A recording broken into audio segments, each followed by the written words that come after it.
Komið sæl og velkomin í þáttinn í dag. Ég með heldur betur góðan gest, Óskar Páll, það ekki? Jú. Já, ég er svo lélegur með nöfn. En allavega velkomin, þú hefur nú verið í nokkrum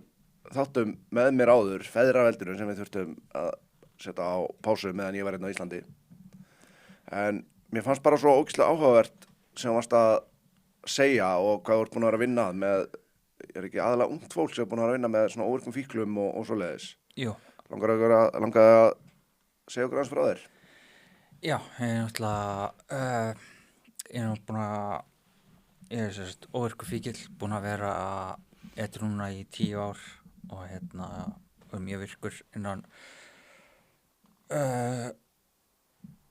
samtaka þar og eftir að ég var búinn að vera edrú í nokkur ár og fannst mér ég þurfa að gera eitthvað meira af því þú veist og þannig að ég byrjaði bara að tala við fólk, þú veist, talaði við lögreglumenn, ég talaði við nokkra þingmenn sem ég þekkti og Kannski aðeins nær mikrónum fyrir ekki? Já, og reyndi svolítið svona bara að vekja umræðuna að þú veist að því að þú veist, minnstrið undanfæri ár hefur verið að þú veist, leið eitthvað rosalega slæmt kemur í ljós að þá er talað um það í kannski mánuð og svo gerist ekki neitt. Svo kannski árið seinna er aftur tekin umræðan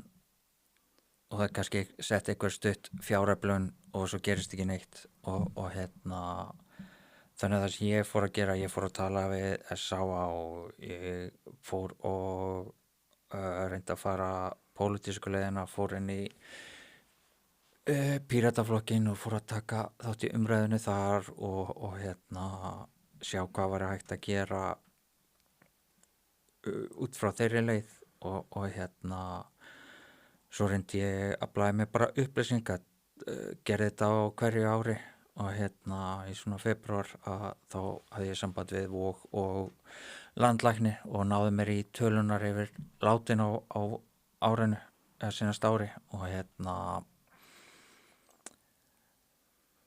þetta er bara málið er bara, þú veist, þetta er stærsti valdur dauðsdaga á Íslandi, ekki einu sinni sko bara eitthvað aðeins, heldur bara by far eru flestir að deyja af völdum fíknisjúkdóm, hvort sem það sé áfengi eða önnur fíkniefni og Vogur er smekkfullur, Krýsuvík er smekkfullur, Hlaðgerðarkot er smekkfullt og það er langi biðlistar alls staðar og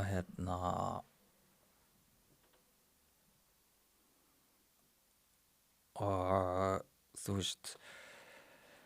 já og líka árum veldmáð þá vil ég segja að ég dró mig aðeins í hlé kringum COVID bara út af persónulega ástæðum, bara svona andleg heilsa sem ég lenti í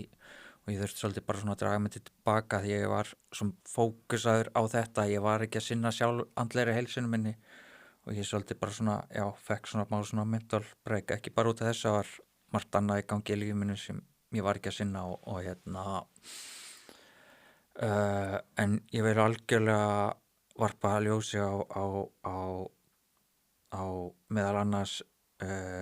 samtök aðstand og fíknisjúkra og sem að gera frábært starf, er búin að vera að standa fyrir þessum mótmálum og standa fyrir því að opna umræðuna í samfélaginu og ég er bara rosalega ánægður með allt sem þau gera og svo vil ég líka benda fólki að tjekka á lífið á biðlista á TikTok. Hann Gunnar sem er með það bara, hann er að varpa ljósi á geðheilbrigðiskerfið og biðlistana og hvernig það er rauninni fyrir fólki sem er á þessum biðlistum og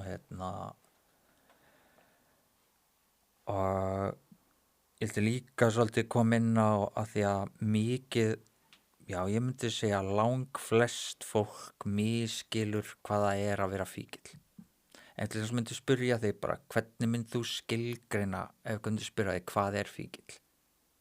Sko, ég myndi segja aðili sem er háður einhverju að svo miklu marki að það er henni yfirtekur lífans einhverju marki, en ég veit að flestir hugsa þú veist, dóp eða eitthvað svo leiðis, en þú veist, ég kannski veit að það eru fleiri, en ég held að það sé ekkit allir sem gera sér grein fyrir því að það er ekkit bara svo leiðis, heldur til ýmiss konar fíkn. Já, þetta er einmitt það sem ég er að tala um, þessum fólk misskilur sjúkdóminn. Það er bara eitt örlítið einkenni af sjúkdóminn, grunninn, og allir sem ég hef talað um hvað sem eru fíklar alkohólistar eru sammála þessu, að það sem gerir fólk að fíkli eða alkohólista er það sem er mikið talað um í 12 spór sem er að tilfinningalegt ofnæmi, að við bara þegar við erum alast upp að við höndlum ekki tilfinningar eins og venjulegt, við erum ekki með þetta sem, ég er ekki með íslenskt orðið vera, en er ekki með þetta ability að self-soothe, þess að sjálfróa sig, þess að tilfinningar vera of mikið sem við tónum býr til þetta tómarum imra okkur sem býr svo til þess að þrá ekki eitthvað utan og komið til sér að laga okkur að því að við kunnum ekki að höndla tilfinningar okkar sjálf. Og ég hef alltaf sagt það með margoft sem hefur haft samband við mig, sonur minn eða frændi minn í hvernig getum við hjálpað, og ég hef oft verið beðin að koma að tala við hans einstaklingin, og ég segi alltaf, þú veist, efnið er ekki vandamálið, það er stærsta einkenni sem er í gangi núna og það er stærsta vandamálið, það þarf að stoppa það, en ástæðan fyrir að svo margir detta í það eftir að vera búin að vera edrú í x langa tíma er út að þið eru ekki að díla við hvaðan fíknin er að koma, af hverju er ég að nota, hvað er að keyra fíknin, og það er það sem er í grunninn gerir fíkli, að við þurftum að læra bara að bera kennslu á tilfinningar, að díla við tilfinningar og leyfa okkur að upplifa tilfinningar á þennan hátt.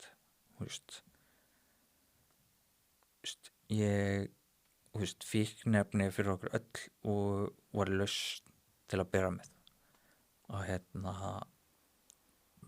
það er ástæðan okkur margar ástæðan okkur fólk byrjaði, en það er ástæðan okkur við heldum áfram, og af hverju við festum í því að þetta var bara, það þurfti ekki að díla við sjálf á mig. Og ef við raunverulega viljum hjálpa þessu fólki, það þarf svolítið að einblína á þetta, ekki, þess vegna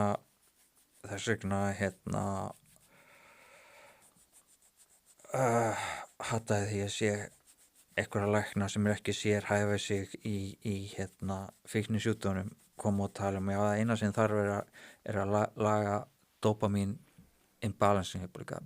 Nei, jú, það er partur, það þarf að laga, en ef þú dílar ekki við af hverju ég er að nota, þá er ég bara að fara að nota aftur. Já, það getur ekki verið tilviljun að flestir sem eru einmitt í fíknivandræðum koma úr svona brotnu fjölskylduumhverfi eða ef ekki að þá úr einhvers konar umhverfi sem maður hafa lent í aðstæðum sem þeir bara gátu ekki prósessa á sínum tíma, væntanlega. Hvað er það sem að vantar í rauninni upp á í því sem er í gangi núna, og ég veit þetta er örugglega langur listi, en hvað myndir þú byrja? Hvað vantar upp á meðhöndlun á fíknisjúkdómum í dag? Aðalega bara uppfærsla, þú veist, við erum að nota sama kerfi og vorum að nota fyrir 20-30 árum, það er sama fjármagn sem er að fara inn og mér finnst, þú veist, ég hef aldrei, hvort sem maður segi þessu eða eitthvað svoleiðis, ég hef aldrei verið hlynntur að einhverju einni hugsunarstefnu, þú veist, ég hef alltaf verið hlynntur að taka það besta úr öllum, að þú veist, taka það best úr kapitalismum, taka það best úr sósíalismum og samina það, og ég held að lausnin sé svolítið, algjörlega að vera með ríkistigðar meðferðir, en opna líka fyrir einkarekin meðferðarúrræði, að því að ég veit alveg maðurlega sem langar að opna meðferð á Íslandi en þeir sjá ekki tilgangi í því að því að lögin eru svo fáránleg með að ef ykkur vill opna meðferð í dag þá er hann lagalega skyldur til þess að vera á ríkispennanum 40-60% þarf að koma frá ríkinu og svo hvernig þú fjármagnar restina ertu svolítið bara hamlaður. Þú mátt ekki vera með fjárfesta þú mátt ekki auglýsa að þið vanti til þess að fá fólk til þess að gefa inn raunin eina sem mátt auglýsa er þú mátt vera með einn heimasíðu og bjóða upp á eða eins og S.A. gerir að selja álfinn en þeim mega raunin ekki auglýsa það Já. og ég held að það sé stóra ástæðan okkur það er ekki búið að opna fleiri meðferðir að því að þessar hamlanir eins og sér það er eina meðferðarstöðin á landinu sem getur full manna sig er Hlaðgerðarkot og það er bara út að það er rekið af Samhjálp Já. kirkjunni og Samhjálp og þeir borga restina og það er ekki það að þessar meðferðarúrræði vilja ekki fullmanna það er bara þau hafa ekki fjármagn þú veist ekki eins og Vogur er með fjármagn til þess að fullmanna Vog. En hvernig getur staðið á þessu ef það er alltaf, mér finnst þetta svona, þetta, eins og þú sagðir, sko, þetta virðist eitthvað svona tísku fyrirbrigði, þetta poppar upp reglulega, það eru einstaka aðilar sem að vekja athygli á því allan ársins hring, svo einhvern veginn kemst þetta eins og talaður einhvern veginn svona í tísku í smá tíma, allir segist að það var rosalega áhyggjur en ekkert gerist. Hvernig stendur á því? Því að þetta, ef þessi dauðsföll væri af einhverjum öðrum völdum, þá vitum við það alveg að það væri eitthvað stór átak í gangi. Já. Mikið af þessu eru fordómar og líka partur af þessu að því af minni reynslu er að fólk sér vandamáli en það sér ekki hvað það getur gert þannig að það kýs frekar bara að ignora það. Já. Það hefur ekki beint áhrif á mig vil bara halda áhriflega löguminu og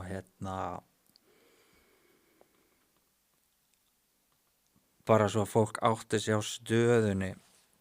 staðan er svo að það eru 200-300 manns að deyja úr þessu á hverju ári bæði ofstofnum skammti og frá sjálfsmegum sem er þetta beintengja við fíkni sjúkdóm að bara fólk meikar ekki að lifa svona lengur það kemst ekki neins staðar inn og það enda bara á því að taka sitt eigið líf. Og þetta er ungt fólk?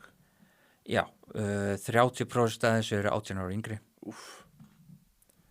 Og ef það eru einhverjir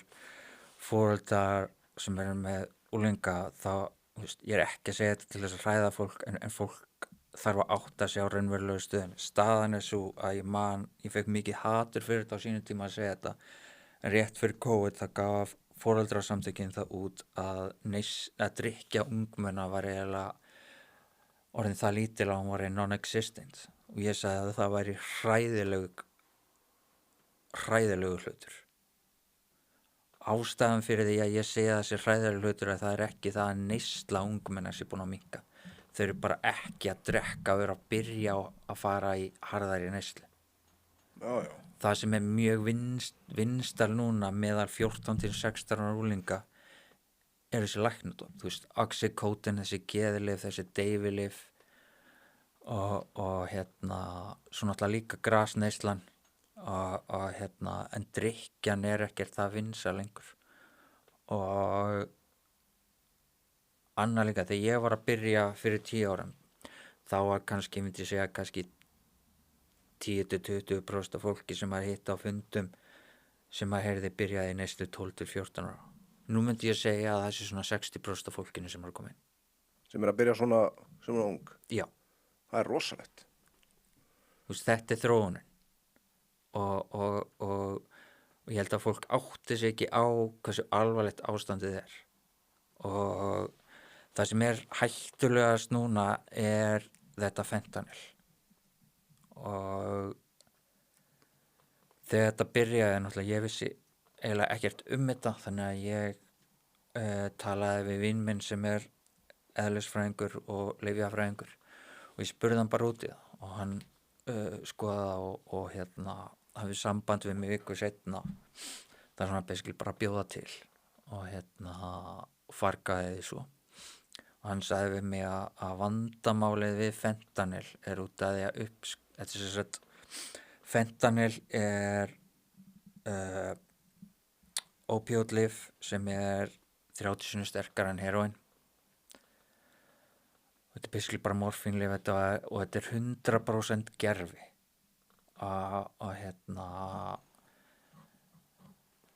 og þessi vinur minn sagði það við mig að það hættulega við út af uppskriftin augljós og bara auðvelt að finna hana á netinu ef þú veist hvað átt að leita og það sagði hvaða fáið sem með grunn chemistry set getur búið þetta til en ef þú veist ekki hvað þú ert að gera eða ert ekki með góðan chemistry bakgrund að þú eins og orðaði fyrir mig, þú gætir verið að halda það og sért að gera 0,10 skamt en þú ert kannski að gera 3 eða 4 hærri skamt og þessi fólk að gera að þeirra það ekki það að fólk að deyja því að taka þessi lyf og óskun það sem að gerast að fólk að setja þetta í önnur lyf. Já. Það til dæmi þar sem fólk hefur að setja þetta á grasið til þess að gera þetta meira ánabindandi svo fólk leiti frekar til þeirra og fá meira og það sem hættulegt við það að því þetta svo sterkt tauga deyfilyf að þú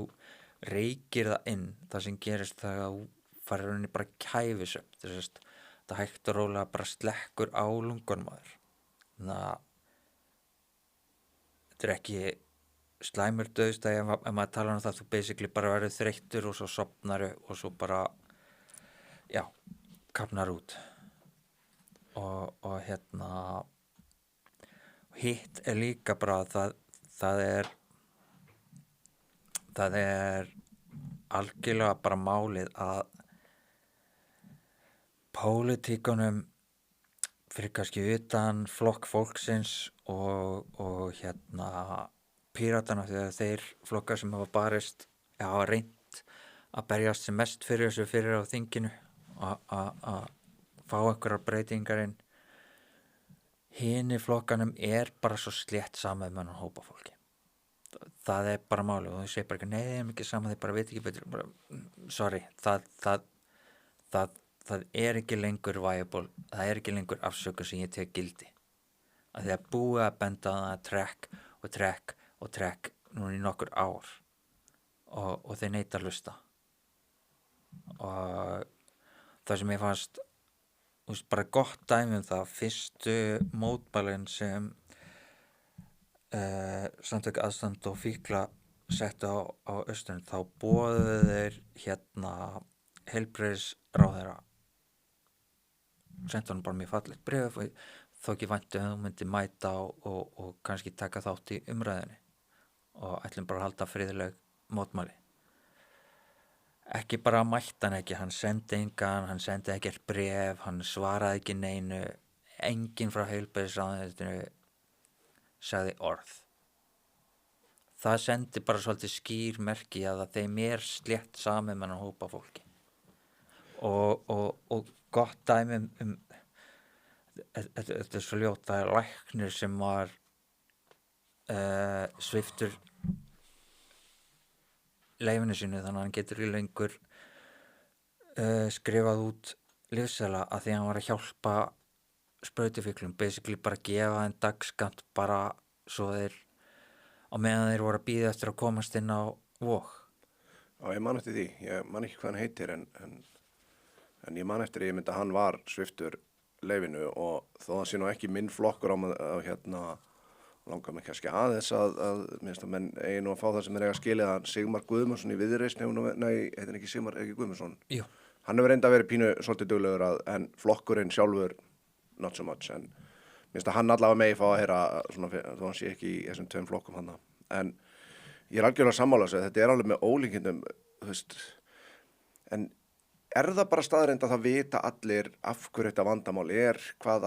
veldur því, er ekki ennþá svolítið bara rosalega skilningsleysi líka á þessu? Nei, Þú ert ekki sammála því? nei.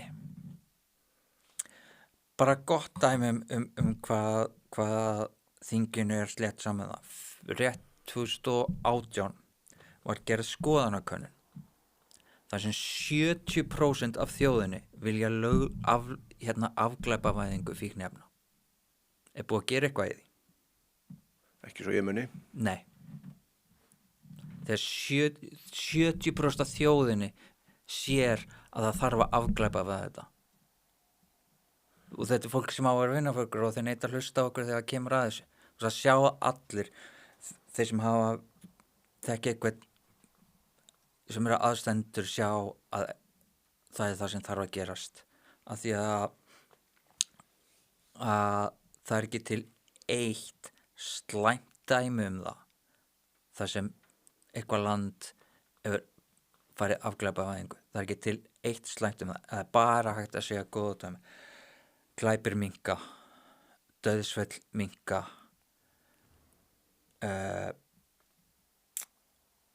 og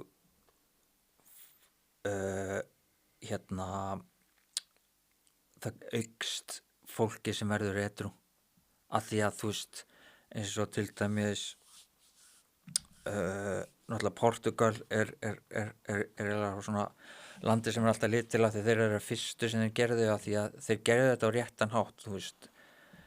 Það voru mjög slæmt þarna 82, það voru mjög slæmt, þannig að og ríki gerði bara það sem ég veist að þeir ættu að gera, þau bara bjuggu til nefnd af bara læknum, fíkniefna sérfræðingum, fengu 12 spora höfðu samband við 12 sporin samtökin landinu báðum að senda einhvern inn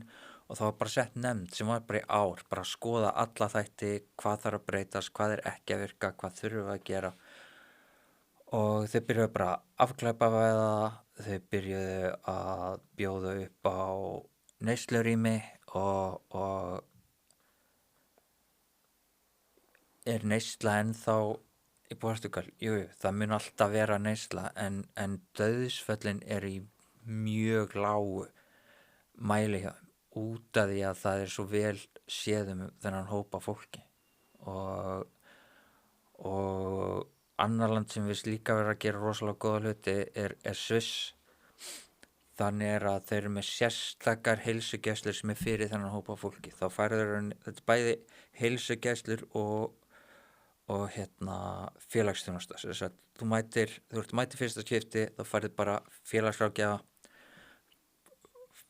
og færður bara svona stutt viðtal, í hvernig neyslu ertu, hvaða vandamál ertu með, býrð á götunni, hefurðu aðganga mat, svona hlutir og svo er þið bara gefið rými og fær hreinar nálar og hreint efni til þess að nota þín efni og svo er bara spurt langar að komast í meðferð, hvað viltu gera akkur til neyslu, það reynt bara að hjálpa einstaklingunum og á einu ári eða þá minnkuðu dauðsföllum 30%. Það er nú ekkert smágóður árangur, en mig langar að skjóta móti og þetta er rauninni ekki mín rök, heldur er ég svona hugsað út frá pólitíska sjónarmiðinu að ég held nefnilega að sé ennþá svona svo hugsun bara fólk sem að er með mikla fordóma gagnvart þessu og ennþá og hugsar ef að ég berst fyrir svona neyslurým og svona þá eru kannski kjósendur míns flokks að fara að sjá mig sem aðila sem er bara að enabla bara bjóða upp á bara jafnvel auka neyslu eða eitthvað svoleiðis fattar ekki að það sé kannski ástæðan sé kannski hvernig orða þetta þeir komu til mín í fyrra Kristján og Atli Kristján með Batat Akademíuna sem er að gera góða hluti og hann var einmitt að segja hann mætti segja sér kannski að fórna krónu til að spara aur því að eins og hann orðaði það bara kostnaðurinn sem er við að bjóða aðila í meðferð er ekki neitt með það sem kostar að hafa fíkil í virkri neyslu, innbrot, ofbeldi og annað sem því fylgir. Heldurðu að þessir aðilar viti hversu mikill sparnaðar það er að ef þú eyðir x upphæð þá sparar kannski x sinnum 5 upphæð á móti. Þetta lúkkar ekki vel fyrir marga pólitíkus og mikið af fólki skilur ekki að ef þú eyðir þessari upphæð og ekki sparar 5 sinnum meira. Ok, já, ok, setjum þetta upp þannig. Viltu frekar eyða pening í einstakling þannig að hann hafi aðgang að sínum efnum og geti bara notið fyrir það því að þú veist, það geti lofa þér að flestir fíklar sem eru það lágt lengi sem eru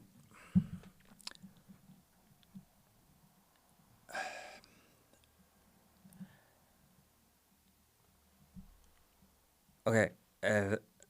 bara svo að fólk sé, ég er ekki að segja að einhver annar sé verri en einhver annar en það er töluvert alvarlegra að vera í sprautuneyslu en það er að vera heima á sófanum sínum að reykja gras. Já. Það þýðir ekki að sprautifíkillinn sé verri manneskja en hinn. Nei. Ég vil bara það sé skýrt að því að stundum hefur fólk misskilið mig þegar ég segi þetta.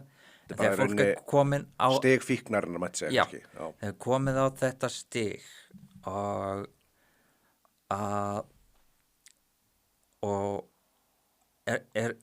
er bara svo hvort vilt að svo einstaklingur hafi aðgang að sínum efnum og fá bara að nota í sínu friði og eyðir svolítið peningi það. Ok, þú vilt ekki gera það, veistu hvað gerist í staðinn? Þá er hann bara að fara að brjótast inn hjá þér. Þá er hann að fara að brjótast inn hjá þér, hann er að fara að stela þér, hann er að, þú veist, fara að reyna að ræna þig. Ekki að því hann er slæmannski, hann er bara það desperate að því að Honum er raun ekki sjálfrátt fíklinum. Já. Og ég útskýrta svona fyrir fólk sem skilur ekki hvað er rauninni þýðir þegar þú ert komin það langt að hvernig það er að vera með svo því það er eins mikilvægt fyrir fíkil á þessu stigi að ná sér í efni eins og það er fyrir þig að anda. Þannig að ímyndað er bara að þú getur ekki andað, þú munt reyna hvað sem þú getur til þess að fá næsta andadrátt. Það er rauninni það sem er í gangi með fíkla og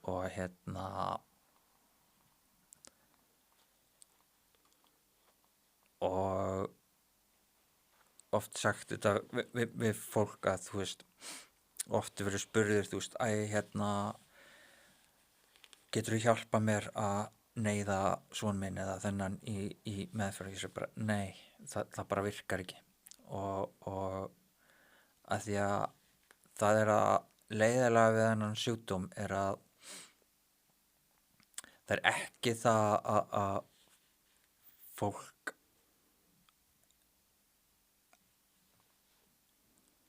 elski ekki ástvini sína og vill gera allt fyrir það en bara það er engin mannlegur kraftur sem er sterkar en fíkn. Ekki eins og niður ást. Það skiptir ekki máli hversu mikið við elskum fjölskyldun okkar. Þegar fíknin tekur yfir þá skiptir ekkert máli nema næsti skammtur. Sem sagt, þá svona nokkurn veginn niðurlag á þessu sem við vorum að ræða, þá væri svona sirka bát þannig að fíkillinn er að fara að reyna að ná sér í efni og hann mun beita til þess öllum leiðum hvort viltu að hann nái sér í þeim með löglegum hætti eða hvort að hann sé þá að ræna þig, ræna einhverja aðra, brjótast inn, stela, þú veist, eða gera aðra hræðilega hluti til þess að verða sér út úr þau vegna þess að fíkillinn hættir ekki fyrir hann er tilbúin til þess. Já. Þú getur ekki og líka annar sem ég kom inn á, þú veist, það sem myndi líka minnka með þessu að ég hef séð mikið umræðu á fólk hvart yfir þessu ef það eru gert bara neyslurými velból fyrir alla myndur ekki vera að sjá nálar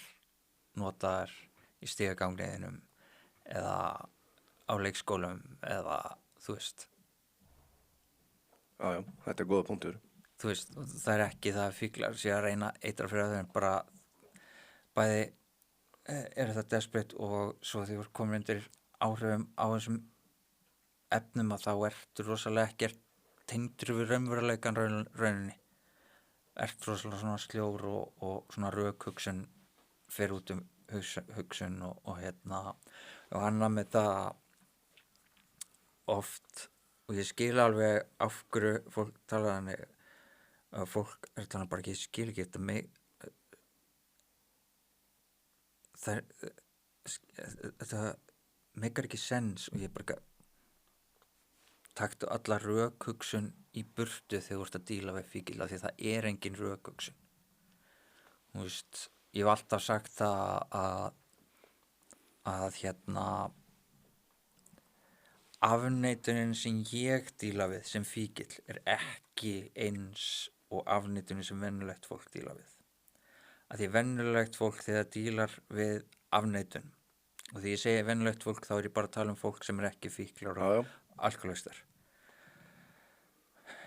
Þegar venjulegt fólk fær afneitun þá er yfirleitt eitthvað á bakviða sem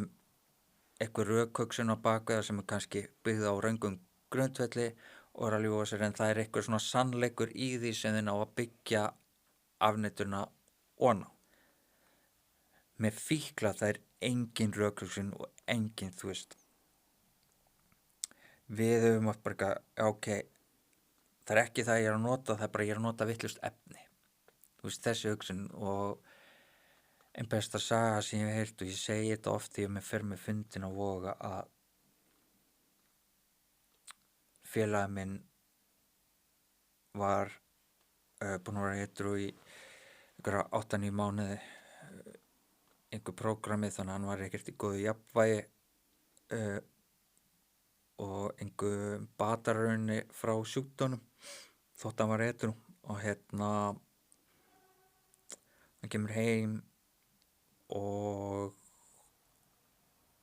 hugsaði bara eitthvað, það talaði í 12 samtökum að, þú veist, 1 er of mikið og 1000 aldrei nóg, og hann segir svona bara, ok, 1 er of mikið, ef ég fæm bara hálfa töflu þá er ég ekki dottin í það. Þú veist, þetta er afneitun sem fíkla til, þetta er ekki sama afneitun og venjulegt fólk er til, þetta er það sem fólk þarf átt að segja, það er engin rökhugsun þegar kemur að fíknisjúkdómum. Þú veist, við erum bara með þannig haus að hann reynir að selja ykkur 1.000.001 leiðir til þess að detti í það. Og ef við erum ekki í tengingu við okkar prógram, tengingu við sjálf okkur og tengingu við aðra fíkla og alkoholista í bata, að þá mun eina af þessum hugmyndum vera góð. Og þetta er það sem fólk þarf að átta sig á, að þegar þú ert að díla við fíkil, að það er engin rökhugsun sem er í gangi í hausnum á honum. Nú var ekki verið að loka, var ekki Stuðlar sem var verið að loka í sumar, hvað 4 vikur? Já, líka Vík. Líka Vík? Yes. Hvaða afleiðingar mun þetta hafa? Hræðilegar afleiðingar. Þú veist, Stuðlar,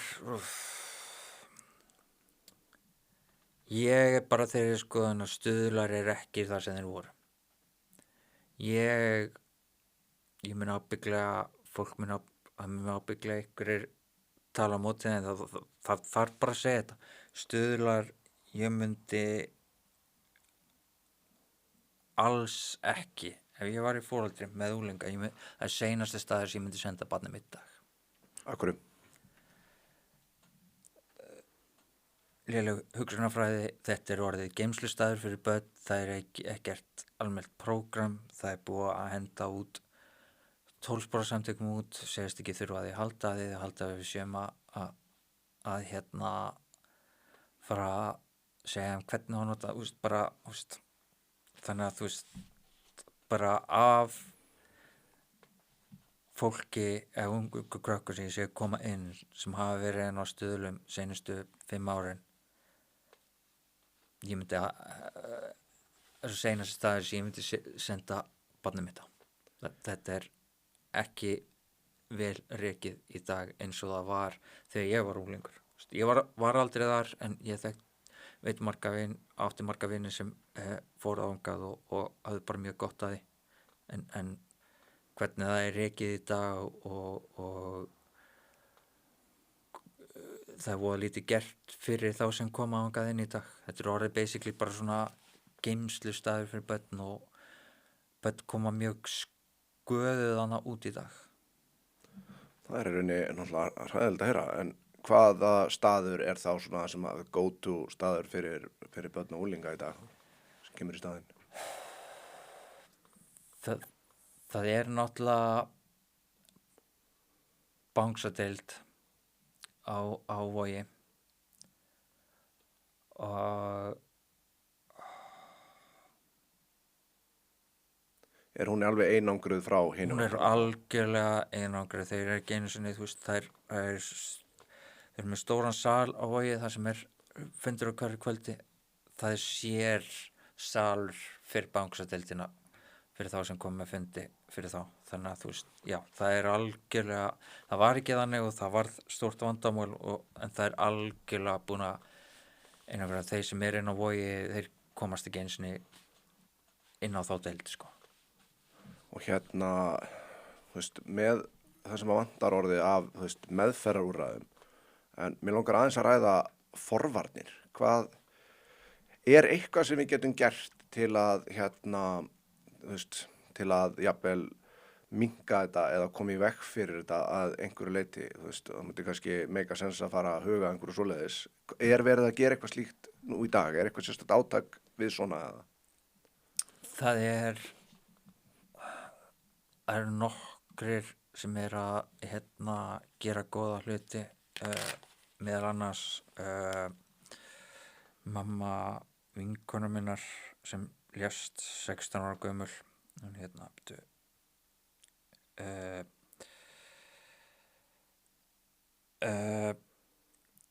já, hún Hildur Hólmfríður Pálsdóttir, hún er með forvörn, þetta var bara samband við hana og hún er að gera þetta á réttu grundvelli. Það sem hún gerir þegar hún mætir, hún kemur bara mynd af dóttur sinni í kistunni og bara sýnir foreldur bara blákaldan sannleikann. Og það sem ég myndi líka mæla með er að foreldrar setjast niður með börnum sínum og horfi á Lof mér að falla. Þetta er erfið mynd til þess að horfa á og ef fólk heldur að þetta sé einsdæmi, nei, þetta er daglegt brauð í næstu heiminum í dag. Og það sem ég myndi mæla með að foreldrar vilja setjast niður með úlingunum sínum er bara að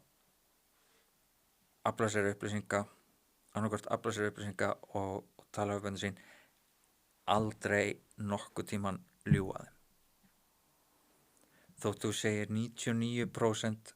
hluti sem er satt, en þú segir 1 sem er ósatt og barnið kemst að því, þá er allt hitt góða sem þú sagðir flogið út úr gluggann.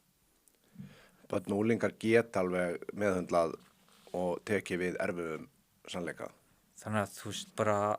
tala við það á virðingu og ég held að það sé líka rosalega mikilvægt að setjast niður með þeim og segja við þau að ef þú vilt hafa varanlegan árangur,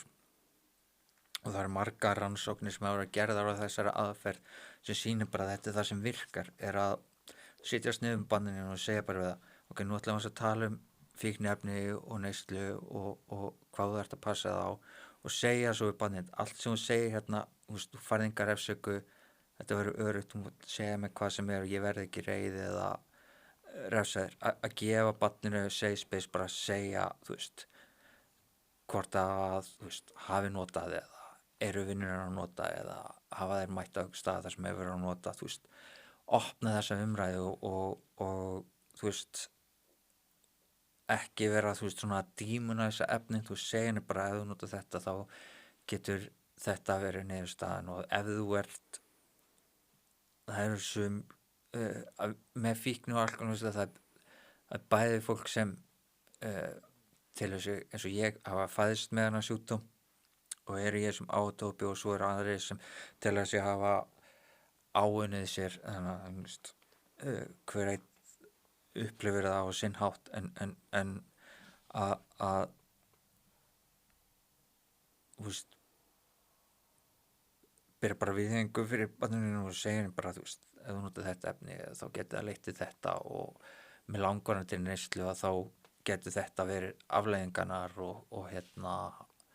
og bara svolítið svona opna umræðuna og og aðalega, þú veist, bara búa til svona safe space að barninu finnst eins og það geti komið til þín án þess að vera hrædd að vera skömmuð eða er þið refsað. Ég heyrði mitt sko frábært máltæki með þennan punkt að það er sem sagt að börn, eða bara allir raunin, en sérstaklega börn og unglingar, þau leita í öryggi og ef að þú sem foreldri gefur þeim það ekki, þá leita þau eitthvað annað og oft á staði sem að við myndum alls ekki vilja að þau leiti til, því að það er nóg af óbrotnum aðilum að núti sem vilja þykjast vera að gefa þeim örugt svæði en eru í rauninni að gera þver öfugt. Þannig að ég er algjörlega sammála þessu með einmitt að þú sem foreldri átt að vera, eða eldra systkini eða frændi eða eitthvað, þú átt að vera staður sem að er hægt að leita til og finna þetta öryggi. Og besta forvörð sem til hef ég allavega séð, það er að eyða tíma með börnunum. Það virðist alls staðar vera samnefnari. Og hérna, hvað ef að aðili byrjaður að fikta eða eitthvað svoleiðis, eitthvað annað sem hægt að gera, hvernig, nú veit maður að þetta eru fréttirnar sem allir foreldrar eru dauðhræddir við að fá, barnið mitt byrjað eitthvað svona, hvað er þið þá næsta skref? Þá myndi ég segja að næsta skref bara ok, þannig að svolítið skiptir máli hvað verið að nota. Ef barnið segjum á gott barn sem milli 14 og 18 ára og byrjað að fikta, þá myndi ég fyrst byrja hvaðan ef hann byrjar að nota þetta læknadópsins aðeins og Xanax og þessi geðheilsulyf, þá myndi ég svolítið bara setjast niður og bara actually spá hvað í gangi, af því að það ekki eðlilegt. Allir sem ég hef talað við sem byrjuðu þarna hafa talað að þeir voru bara að deyfa sig út af því að það var of mikið í gangi í hausnum á þeim. Og þannig að það mjög stórt red flag sem ég myndi sjá bara. En ef barnið að pröfa að reykja gras eða að drekka helgar, þá myndi ég svolítið bara svona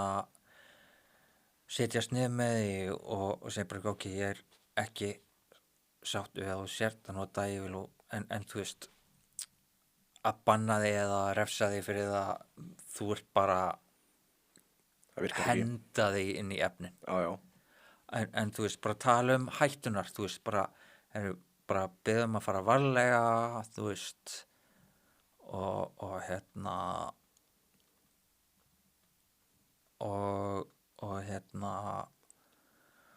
bara vera svolítið vakandi, þú veist, tala, þú veist,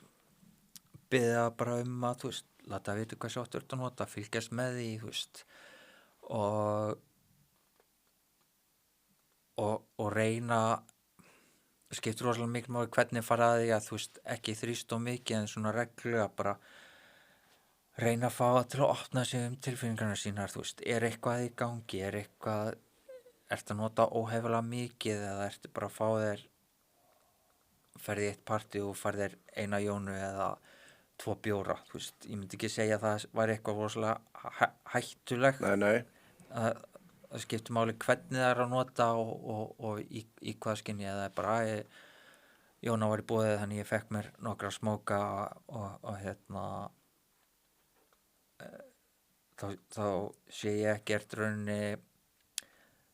það hættulegt við það, en þá myndi ég segja bara að vera svolítið vakandi og opna umræðuna og eins og vorum að tala þú veist að búa til þetta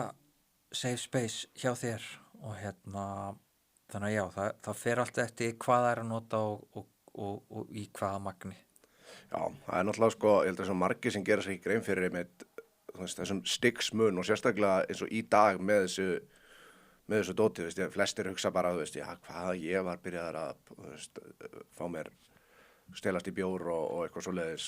15 ára eða eitthvað, en kannski fattar ekki hversu breyttir tímar eru og hversu auðvelt aðgengi orðið að miklu hættulegri efnum. Eitthvað til í því sem sagt að... Já, og líka það þessi fólk átti sig ekki á það orðið, þú veist, þú þarft rauninni ekki að fara út úr húsin til að redda þér efni. Það til app sem ég held að fæstir vita ekki af, eða flestir vita ekki af, sem heitir Telegram. Já. Það eru allir dílarar með það, þar getur bara pantaði þín efni, borga og það bara droppa til þín. Já, mér finnst það orðið því að nú er alltaf vafasamir aðilar svona með þeim fyrstu til að nýta sér tæknina, sko. Og en já, mér finnst þetta alveg, ótrúlega magna. Hvað annað svona, hér, þú veist, forvarnagi, hvað eru svona red flags ef að, þú veist, krakkarnir eru kannski ekki að opna sig þetta? Hver eru svona merki að sé eitthvað svona, já, eitthvað að byrja, kannski eitthvað sem það ættir að áhyggjur af? Hvað eru svona merkin? Þá myndi ég segja að merkin sé svona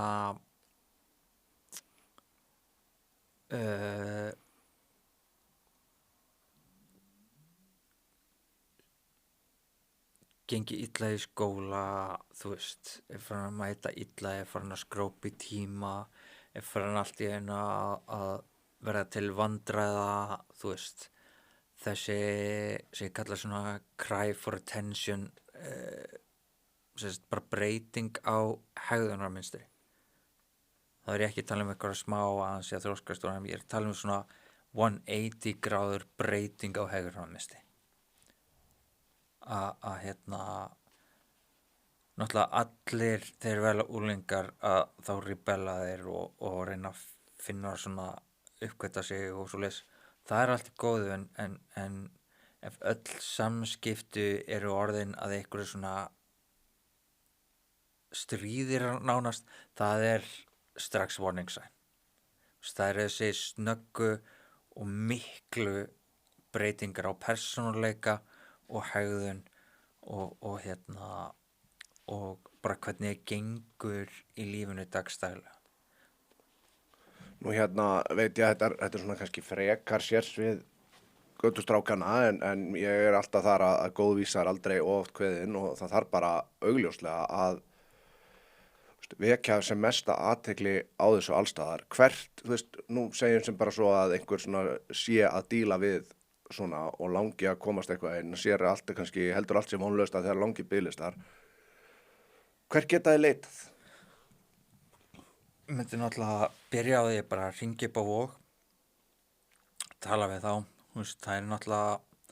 það sem fólk misskilur með Vog er náttúrulega sjúkrahús, þannig að það er ekki fyrstur kemur fyrstu fæl. Útskýra eins röðununa. Þeir sem fá forgang eru þeir sem eru talnir vera bara við dauðanstyr, er bara ekki vist að þeir sé að fara að lifa morgundaginn eftir, þú veist. Þeir fá forgang og þeir sem eru að koma í fyrsta skiptinu og fá forgang. Það eru þessi tveir hópar sem fá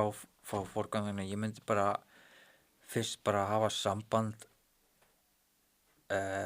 við Vog, sjá hvenær þú kemst inn á Vog og út af bara reglum sem ég þarf að fylgja varðandi tólspóra, þá má ég ekki segja hvaða tólspórasamtökum ég er í. Nei. En bara mæta á fund. Bara mæta á fund, skiptir ekki máli hjá hvaða tólspórasamtökum. Það eru tólspórasamtök fyrir inn á þessu efni, bara þú veist, kíkt á heimasíðuna hjá þeim, þar eru lesefni, lesta aðeins yfir það, sjáðu hvað þú tengir mest með og það eru fundaskráir inn á þessum heimasíðum, þannig að bara kynntu þér aðeins tólspórasamtökin og fyndu næsta fund og bara komdu þér á fund. Það eru fólk sem getur hjálpað það, sem skilur hvað þú ert að koma og getur svolítið svona hjálpað þér að kannski meira að komast inn á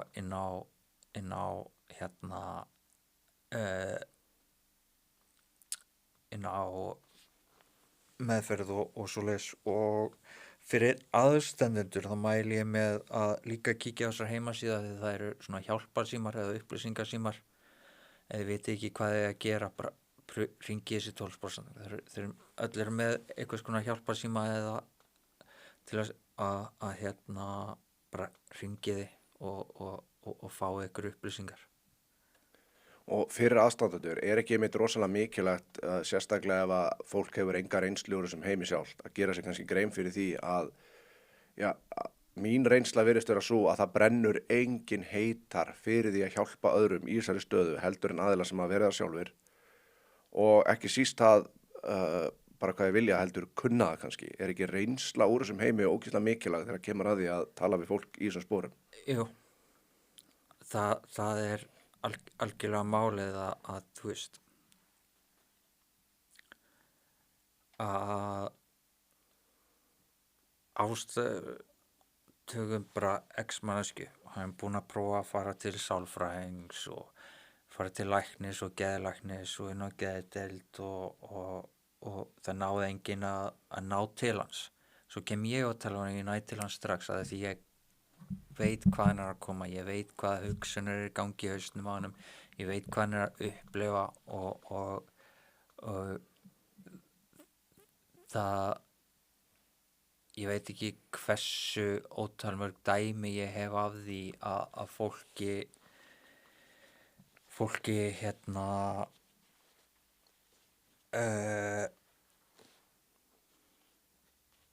sem vildi ekki fara í meðferð, svo ég þurfti ekki að fara, mætti svo 12 sporafund og mánuði seinna var að byrja að sækja að komast í meðferð. Partur af þessum sjúkdómi er að það er ekki það að fíklar séu narsissistar, en það er partur af sjúkdómnum sem er svolítið narsissistik, þessi sjálfskverfað, ég sé bara heiminn út frá sjálfum mér og þessi fórnarlambsgeringa, ég fórnarlamb lífsins, að enginn skilur mig, sjúkdóminn snýst að vera, fáum svo slett, að vera separate, different and alone. Það er það sem hausinn á mér, fíkillinn í mér vill að ég sé. Þannig að fá eitthvað sem hefur verið þar og sér í gegnum kjaftaðið og getur kallaðið út á kjaftaðið og sagt þér raunverulega stöðuna og ég hef alveg nokkur sinnum farið í svona intervention bæði í minni fjölskyldu og svo er fólk haft samband við mig og að fyrsta sem ég geri er að ég sest niður með fjölskyldunum og ég segi henni bara nákvæmlega hvað er í gangi og geði bara svona nokkur ráð, ef að manneskja fyrir vörð, bara ekki segja neitt, ég skal díla það og ég segi ef manneskjuna þegar þau fara að reyna að segja svolítið lagi og ég segi bara, þú getur kannski logið að fjölskyldunni og sjálfum mér en þú lýrð ekki að mér, ég verið þarna og það skiptir svo miklu máli að fá eitthvað sem hefur verið þarna og skilur það og þú veist, fólk hefur dílað við aðra leiðilega hluti þá þú veist, það skiptir í hvort sem því þetta eða þú ert að díla við eitthvað annað eða þú ert að díla við þunglindi þá finnst þér betra að tala við aðra sem hafa að díla við þunglindi að þú veist, þessi tenging er svo, það er ekki sem getur komið í staðinn fyrir þessa tengingu að hafa upplifað sama hlutin þegar þú hefur fundið svo í langa tíma að þú sé svo eini sem hefur upplifað og finnst þú verið svo einn og enginn skilur mig, enginn getur hjálpað mér að fá loksins bara vá, ég er ekki einn. Þetta sem er talað mikið í 12%, það sem mikið af okkur upplifað þetta alien syndrom, þú veist. Aftenging. Og ég ég viðurkenni og ég hef aldrei í rauninni reynda í rauninni sjálfur einu sinni, ég hef alltaf bent á aðra aðila sem hafa verið þar þegar kemur að fíkn, þá náttúrulega þar er ég er enga veginn á heimavalli þar þegar kemur að, en ég hef rætt rosalega mikið við fólk sem er í sjálfsvíkshugleiðingum og svona vanlíðan og svona og þar einmitt tek ég alltaf eftir, það byrjar enginn sem bara lappar, fólk heldur alltaf að þetta sé bara að þú segir eitthvað töfraorð og bara fólk lappi til þín og opni sig, fólk er svona aðeins að svona reyna fyrir sér, það er að athuga hvernig þú bregst við spurningum, hvernig þú tekur frumkvæði jafnvel til að fá það til að opna sig og hvort að þá getur einmitt, hvort það finnur þá hvort þú tengir við það og öfugt eða ekki. og ef þú ert ekki að því þá er það ekki að fara að opna sig fyrir þér. Er þetta ekki rosalega mikið máli með fíkla líka að þeir finna strax, þú veist, ef að ég ætla að fara að ræða við fíkil þá held ég að myndi finna strax að ég veit ekki hvað er að tala um. Er það ekki svolítið tilfelli með þetta? Það er algjörlega tilfelli að er að líka fíklar, sérstaklega langlegindi fíklar, og þá er ég ekki að tala um varandi hvað efni heldur þú ert búin að vera í neyslu, alveg sama hvernig neysla það er í einhvern langan tíma. Fíklar og alkohólistar, við erum mestur manipulator, við erum meistarar í að finna rétta hlutina til að segja, þú veist, hver þarf ég að vera og hvað þarf ég að segja til þess að fá það sem ég vill út úr þér. Og þess vegna erum við besta fólki til þess að tala við það sem er neyslu, að því að við sjáum bara í gegnum bullshit, við sjáum hvenær einhver er að vera þegar manneskinn er að vera óheiðarleg og er ekki að vera heiðarleg við okkur og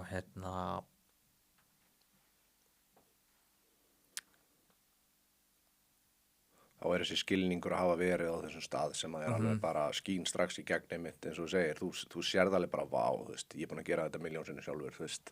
sér strax í gegn og svoleiðis hefðun, ertu að meina svoleiðis? Já. Og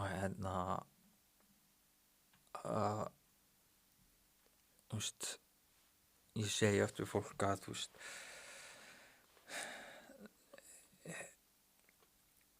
það bara raunir, þú veist, skilur ekki þennan heim og það sem ég vil líka koma fram fyrir, vildi að fólk átti sig ekki á að Ísland er ekki lengur saklausa litla Ísland. Þú veist, ég get voða takmarkað talað neyslunum mína bara út af því að ég þarf að venda aðra en sjálfa mig frá því. Ekki það ég vil ekki tala um það því ég skammast mín ennþá fyrir, bara ég var ekki segja að ég hef verið stóriði, en ég var alveg vann í kringum skipulag glæpastarfsemi þegar ég var í neyslu, og það eru nokkrar skipulagar glæpastarfsemi klíkur eða mobs eða hvað þú vilt kalla það, samtök, skipulögðu glæpasamtök sem starfa á Íslandi, og þetta er ekki lengur saklausa litla Íslandi eins og fólk vill halda og til dæmis þessar ég hló eiginlega svolítið mikið þegar maður fór að sjá þessar umfjallanir, bara allt í einu allar þessar hnífastungur og árásir og þetta er bara allt í einu orð, nei, þetta er búið að vera svona í mörg ár, þetta er bara að koma upp í sviðsljósið fyrst núna, þú veist, bara svo að fólk átti sig, því að ég var í þessu fyrir 15-20 árum að þú veist, númer 1 reglan vera að við máttum aldrei koma fram í fjölmiðlum. Það þeir sem réðu á þeim tíma voru það gáfaðir að þeir vissu að það væri power í því að vera falin. Og þannig að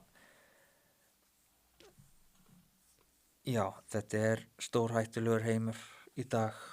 og það er, ég myndi sennilega segja af því sem lögreglan nær að grípa sig kannski 20% af því sem kemur til landsins. Og það er ekki það að lögreglan sé lélegir í sínu starfi, það er bara að þeir eru undirmannaðir, ég hafa ekki mannskap eða fjármagn til þess að gera það sem þeir þurfa að gera. Að því magnið efninu sem var komin úr öllum áttum, þú veist, ef ein leið er talin vera orðin búið að besta þá aftur að hún er bara droppa og þá finna ég bara aðraleið, þú Já. veist og þannig að lögreglan þarf allt stanslist að vera að stoppa og líka segi ég stóra vandamálið og ég tala á nokkla lögreglumenn og þeir eru sammála mér í þessu að stóra vandamálið að það þorir enginn að koma fram og tala gagn þessu fólki einfallega bara út að lögreglan getur ekki vendað þig frá þessu fólki. Nei, maður hefur heldur betur og það er ekki bara frá svona, bara frá ef einhver er crazy stalker eða einhver umsátursofbeldi og eitthvað svona. Lögreglan er verðist algjörlega valdalaus gagnvart þessu öllu saman. Þú veist, ef að ríki vill stoppa og fara einhverja stórar aðgerð varðandi þetta, þá þurfa að gera eitthvað varðandi einhvers konar witness protection, eitthvað að því að þangað til að það kemur þá er enginn að fara til lögreglunnar með eitt eða neitt. Það er kannski einhver sem myndi fara í fjölmiðla svona nafnlaust. Já. En til lögreglunnar, nei. En það er náttúrulega held ég að eins og í okkar tilfelli að þá sé, þú veist, þetta með löggæsluna, ég hef miklu meira áhuga á fíklónum sjálfum, hvað við getum gert fyrir þá í rauninni og ég er ekki einhver svona rannsóknar blaðamennska sem ég væri að reyna að upplýsa einhverja starfsemi, svona brotastarfsemi eitthvað svoleiðis, ég hef bara áhuga á mannlegu hliðinni sjálfur sko, en auðvitað, þú veist, maður sér einmitt, já, þetta er hvað þetta er komið upp í sviðsljóð, þá getur maður alveg ímyndað sér frá sjónarhorni þeirra sem kannski vilja hafa sína starfsemi í friði, frá yfirvöldum allavega, að það hljóti náttúrulega að vera mjög slæmar fréttir að fá sviðsljósi svona á sig, ekki satt? En mér langar að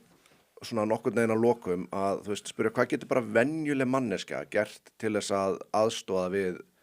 þú veist, er það að gerast, þú veist, má gefa peninga til einhverja svona samtaka sem vinna í forvarnastarfsemi og já, bara byrjum þar. Já, náttúrulega það er ekkert að gerast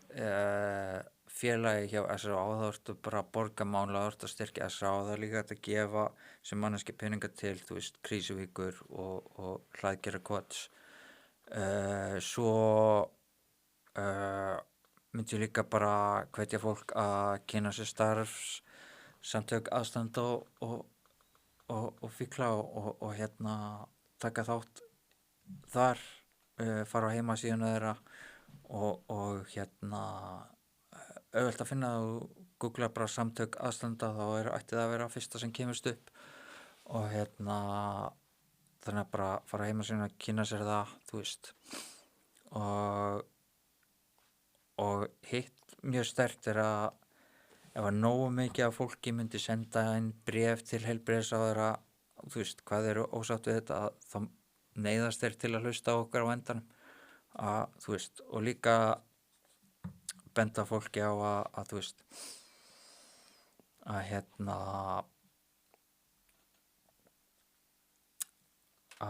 þú veist þetta er ekki að fara að lagast á morgun, þú veist, þetta er langhlaup en ef við höldum áfram það skiptir rosalega mikið máli að bara ekki gefast upp, halda áfram saman hvað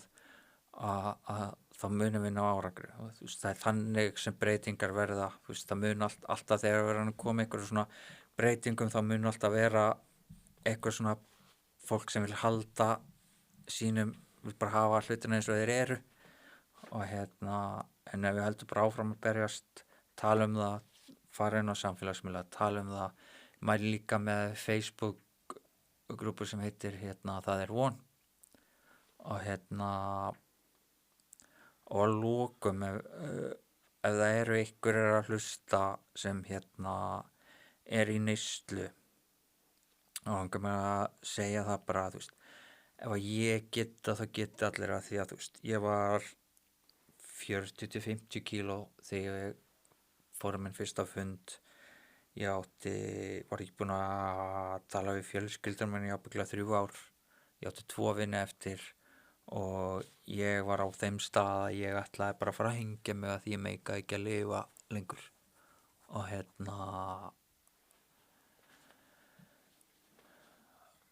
og hér er ég 10 árum seinna og ég tengi ekkert við manneskjuna sem ég var þegar ég byrjaði, þannig að þú veist það getur þetta allir, þetta er erfitt og það mun taka smá tíma og þetta mun taka svolítið að vinnu en hún er þess virði. Í dag þá fæ ég að lifa lífi sem mér finnst þess virði að lifa, sem ég hef aldrei átt. Þannig að, já, vildi líka gefa þeim sem að hlusta, eða eitthvað hlusta sem eru að berjast við þessu, það er von og það er hjálp í hönd og bara, já, endilega leitið hjálpar. Takk. Mér finnst það bara að vera frábær loka orð. Ég held þessi ekkert sem við getum sagt til að toppa þetta. Bara Óskar, takk æðislega fyrir að mæta og vera svona opinskáður með þetta. Já, takk fyrir mig. Takk.